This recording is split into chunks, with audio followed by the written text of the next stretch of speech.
Before a baby is born, there are a lot of adaptations that we see that allow the baby to take nutrients and oxygen from mom and successfully get those nutrients and oxygen to the different cells that need them in the body.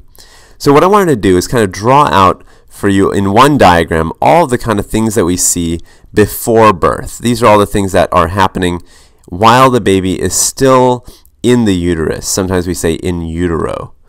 So before birth, what do we notice? Well, this structure over here, this is our placenta. This is partially mom and partially fetus.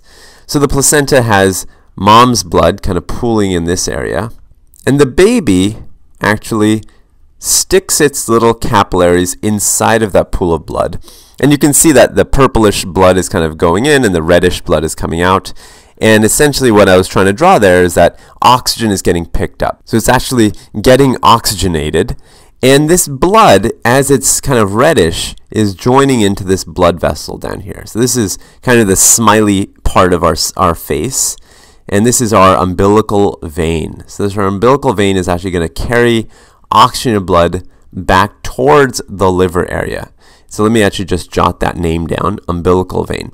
And this is actually the first of the adaptations I was talking about. So I'm going to make a little list of adaptations over here on the side, just so we can keep track of what they are. Adaptations. And the first one will be the umbilical vein. So once the blood goes into the umbilical vein, it has kind of a branch point. You can see that it can either go to the right or the left.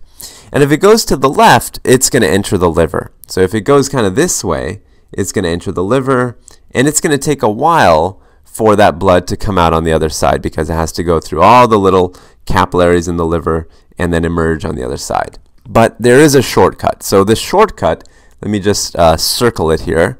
The shortcut is actually going to be right here. So let me just make sure it's very clear what that shortcut is. This is called our ductus venosus. Ductus venosus. And the ductus venosus is basically going to allow blood to go from the umbilical vein through it. So it's like a little tube. So it is just like any other blood vessel. It's going to go through it. And on the other side, it hits and meets up with our inferior vena cava. So this is our inferior vena cava. I'll write IVC just for short. And the IVC, or the inferior vena cava, is a large vein picking up blood from the right leg and also from the left leg. So this is our left leg down here. So the inferior vena cava meets up with the blood coming from the umbilical vein, which is very oxygenated. And so this blood I'm going to draw is kind of purplish now because it's kind of got some oxygen, but it's not as rich as what was coming out initially from the umbilical vein because it mixed in with the IVC. And that blood dumps into the right atrium. So this is our right atrium on this side. And simultaneously, you actually have blood from the superior vena cava, or SVC. This is our head and arm region, draining down this way, and this blood also kind of ends up in the right atrium. So you've got this blood kind of mixing, and now I'm going to draw it as kind of a deeper purple because it's mixed up blood. Now, the second adaptation then, let me just make sure I don't skip out on these. This is the first one. The second one would be the ductus venosus that I wrote out, which is, as I said, kind of a shortcut from the umbilical vein over to the inferior vena cava. Now, the blood is in the right atrium, so it has a couple of options. First, it could simply go down into the right ventricle, and some of the blood does that. It just goes right down into the right ventricle. And if it goes into the right ventricle, it's going to get squeezed. And once it gets squeezed, it goes into the pulmonary artery. This is my pulmonary artery over here. And we know the pulmonary artery has a branch over to the lungs on both sides. So we've got some blood going to one lung and some blood going to this other lung. But remember, once that blood kind of approaches the lungs, we have to think about what's going on inside of the lungs. So let me draw out what's happening then inside the lungs. You've got these sacs, air sacs, that actually are not full of air, right? Because when the baby is still inside of the uterus, or when the fetus is in the uterus, it's full of fluid.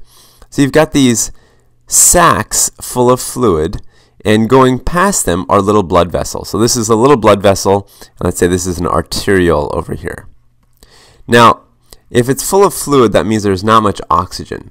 So what ends up happening is that there's a process called hypoxic pulmonary vasoconstriction. And what that means is that the alveolus literally tries to help constrict the arteriole. So the arteriole has some smooth muscle like this, and because there's no oxygen, the alveolus is going to cause that little arteriole to basically contract down. So it basically looks a little bit more like this. And when it looks like that, what we've essentially done is increase the resistance of that arteriole. And if this is happening millions of times and millions of alveoli, then the entire lung is going to have a lot of resistance. A lot of resistance in the lung at this point. So if that's the case, if there's a lot of resistance, then a few things we have to kind of deduce from that. The first is that if there's a lot of resistance, then the pressure in the pulmonary artery, remember this is our pulmonary artery right here, these two, I'll actually draw a little arrow to both of them. The pressure in the pulmonary artery is going to go very high. So these pressures are going to be high. And that's simply because you've got a lot of resistance that you have to try to fight against. So they have a lot of pressure. And if there's a lot of pressure in the pulmonary artery, just think back and think, well, where did that pulmonary artery come from? It came from the right ventricle. So for there to be forward flow of blood, you better have a lot of pressure in the right ventricle. And then I could take the argument back and say, well, if you have a lot of pressure in the right ventricle, then you must have a lot of pressure in the right atrium. So you have a lot of pressure basically on the right side of the heart because of the fact that you've got a lot of resistance in the lungs. So these pressures, especially the right atrial pressure, starts getting so high that it starts getting higher than the pressure in the left atrium.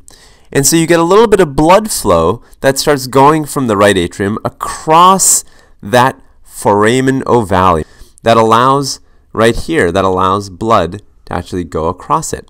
So this is our foramen ovale. Foramen ovale allows blood to go from one atrium over to the other. And since blood can now go across, you're going to see some of the blood continue down into the right ventricle, but some of the blood will also kind of go across into here. And that's actually quite useful because at the same time that you have blood going across, you actually don't have too much blood coming back through the pulmonary veins. And the reason for that, again, is because it's hard to get blood flow through the lungs because there's so much resistance there. So you have a little bit of blood kind of coming in through the pulmonary veins, and you get some blood coming from the right atrium. Now from the left atrium, blood is going to go down into the left ventricle, and it's going to get squeezed around into the aorta. So now you get blood in the aorta that gets squeezed there or sent there from the aorta, or from the left ventricle. I apologize. So the left ventricle is squeezing blood down into the aorta, and the aorta is distributing blood all the way down. Now before I finish off showing you where the aortic blood goes, let's actually make sure I don't forget my list. Over here, my third adaptation then should be the foramen ovale.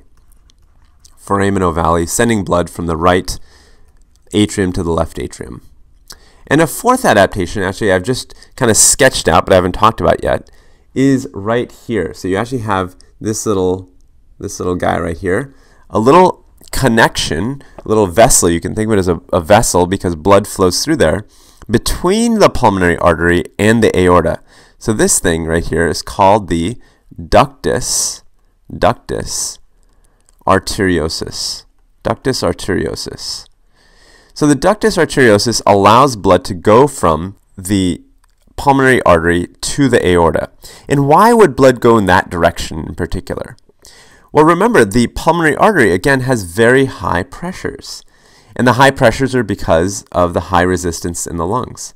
So because of those high pressures, blood, of course, goes from high pressure to a place where there's lower pressure, usually. And in this case, it's going to go from the pulmonary artery over to the aorta. So it's actually going to flow in this direction. Let me just draw a little arrow. It's going to go flowing in that direction. So ductus arteriosus is another fetal adaptation. So we've got 4 so far. Ductus arteriosus. And this actually explains then why you don't get too much blood coming back through the pulmonary veins, because a lot of the blood goes into the pulmonary artery trunk, ends up going into the aorta. It actually doesn't even go into the lungs because the resistance is so high. So now let's kind of wrap this up. Let's say blood is now down to the aorta. As I said, it's going to go into the legs, and it's also going to kind of go into these internal iliac arteries. So I've drawn these arteries here. These are the internal iliac arteries. And there are, of course, lots of branches off the internal iliac. But the important branch that I want to point out right now is this one. This branch, this major one that I'm kind of sketching in, this is actually we have a name for it. We call this the umbilical artery. So this is actually bringing blood back towards the placenta. Now, why would so much blood go to the placenta? I mean, that's a fair question. Why doesn't it go, there's a branch here that goes to the bladder. There's a branch that goes to other places. Why is blood going into the placenta branch or the umbilical artery? Why so much? Well, it turns out that the placenta, and this is very clever, actually has a very low resistance. Very low resistance. So just as the lungs have a high resistance, and they're kind of making blood divert away from them, the placenta has a low resistance, and it makes blood divert towards it. So you can see now that this is a really ingenious kind of system. We have these 5 adaptations: the umbilical vein, the umbilical artery now, we have the ductus venosus, and we have the foramen ovale, and the ductus arteriosus. I don't want to miss out on any of them. So we have 5 important adaptations here, and this is how blood flows in the fetus.